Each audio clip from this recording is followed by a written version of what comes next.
Hey everyone, Chris here. Obviously, Cursor has a lot of hype right now, and so it should. It is such an incredible um, AI code editor. It's just absolutely blowing up at the moment. And with that, I've noticed, guys like Riley are out there trying to help people who want to utilize cloud development environments like Replit with Cursor. Is putting together these videos, and one in particular that I wanted to talk about is utilizing CodeSandbox with Cursor. So the benefit of utilizing something like CodeSandbox or Replit is that all of your code environment is all run in the cloud. So you don't have to install anything on your device. So especially if you've got like a MacBook Air, like this particular device that I'm on now, it doesn't have a lot of space. So being able to just remote into a cloud environment allows me to easily go ahead and make the changes that I want, as well as I also have quite a lot of devices. I've got multiple desktops, multiple laptops. Depending on which house I'm at or where I am, I'll use a different device. So being able just to remote into my code bases is super helpful. So we all probably know Cursor. So what you'll need to do is ensure that you've got this downloaded and installed. And then the next one is CodeSandbox. So CodeSandbox, much like Replit cloud development environment, it's incredible. Let me just sign in here really quickly. Okay, cool. Now that I'm signed in, you can see that this is blank at the moment. I've kind of wiped it out just to be able to demonstrate this really quickly. So currently in my browser, with CodeSandbox, you can just start up a new project, just like Replit or any other sort of cloud development environment, really. You can also import from GitHub, but I'm just going to say, hey, I just want to create a React project. Let's just use the default name, go create sandbox. And then you can see that within my browser here, it's just whipped up VS Code-like IDE. And pretty much I can get away with just jumping in and utilizing the code straight away. Click on preview, gives me a nice little preview of my code with hot reloading and everything. It is such an incredible platform. So that's just a really quick rundown of CodeSandbox.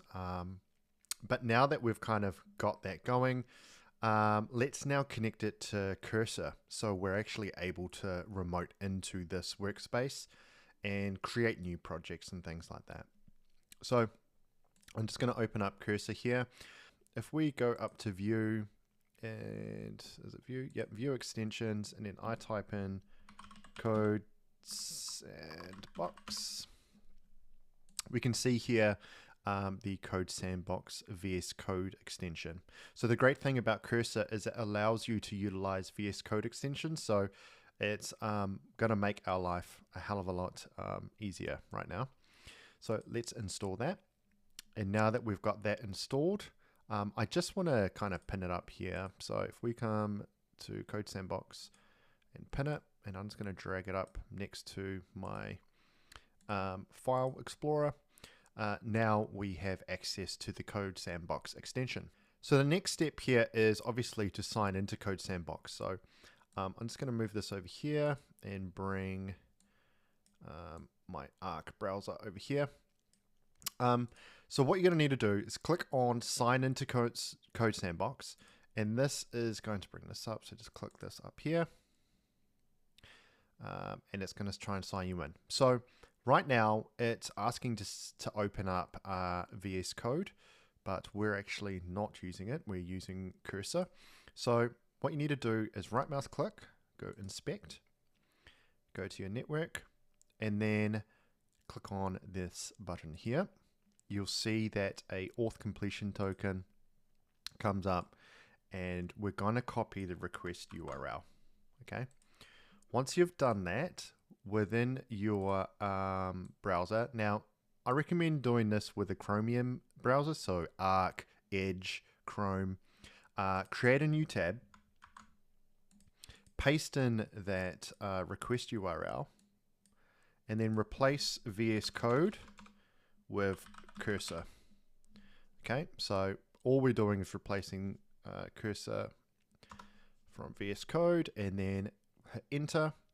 Now it's going to ask to open cursor, so go open, and then within cursor it's now going to say, hey, do you want to utilize this? We're going to go open. This is now going to sign us in to the CodeSandbox extension, and we're done. That's literally all you need to do, and you only need to do it once. So now that we've got CodeSandbox signed in, we can now access all of our projects and start new projects, and we only had to have done this once. So when we open up Cursor again, just come to this extension and then you can just open up one of your projects and carry on. It's so straightforward. So to give you an example of the sort of workflow with CodeSandbox and Cursor, you can see here I'm inside my browser in CodeSandbox. I've got a couple of projects here, but I don't honestly need to do anything. That's it. So CodeSandbox, once you've got it connected to Cursor, you actually don't need to ever come back to CodeSandbox again. If I close my browser and then I've got Cursor here, just go to your CodeSandbox extension, and then I'm just going to go to recents and you can see my projects here. So I'm just going to click on Open Sandbox. What this is going to do is it's going to start the little virtual machine and run this all within Cursor. So there's no setting up the SSH keys, nothing like that. You can see it's doing it all for me.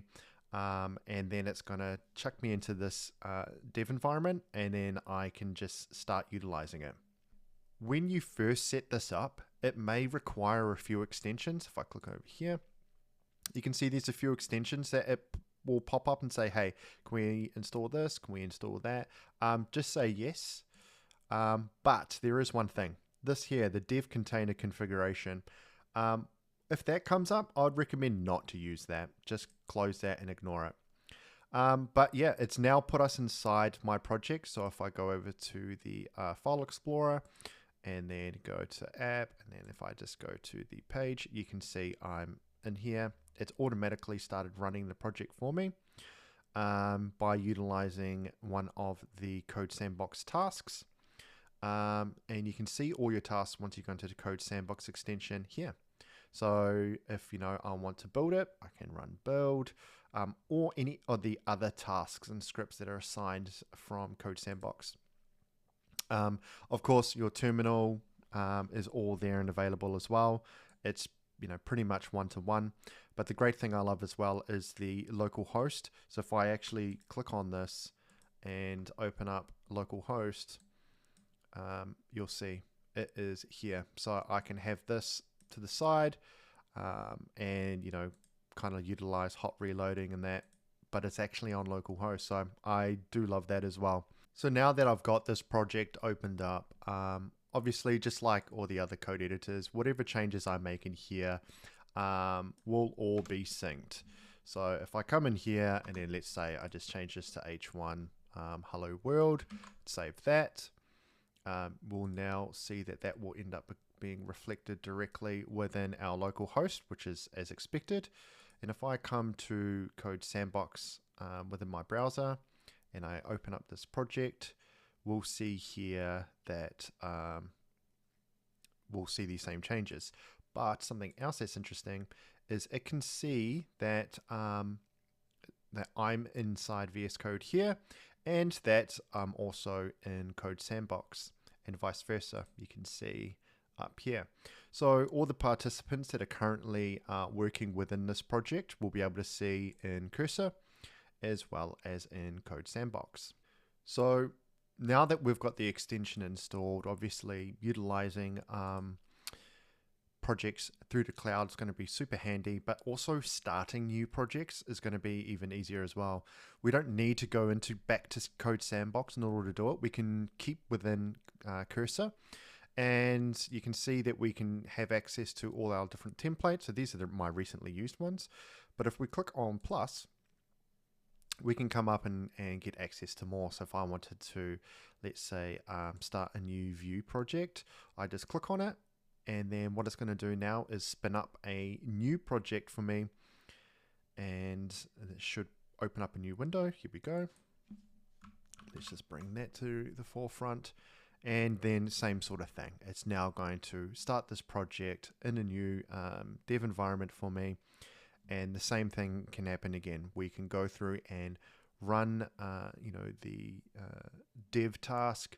We can open up the preview on localhost, and then we have all the collaborative features in that as well. It's such a great platform to be able to utilize this within. As we said before, I'm just going to say don't show again on this, and I'm going to say current folder, and then we've got this preview, and you can see it here on localhost. And if we go into our CodeSandbox extension, it will tell you which task running. So the Vite dev task is currently running. So we can utilize that. And then also, let's say that we install some dependencies. We can run this task and it will just go through and install our dependencies again for us as well. You can see we've also can see which previews we have going, terminals, things like that. So and then also, actually, if we look in our dashboard, you can see that we've now got our new project here. And what's really cool is, let's say my next JS project, I want to create a new fork off it, kind of like branching. I can do that. And yeah, it's just such an incredible little duo to be able to utilize. And I thought I'll just share this with everyone because I've been finding it really cool and handy. So yeah, hopefully this helps.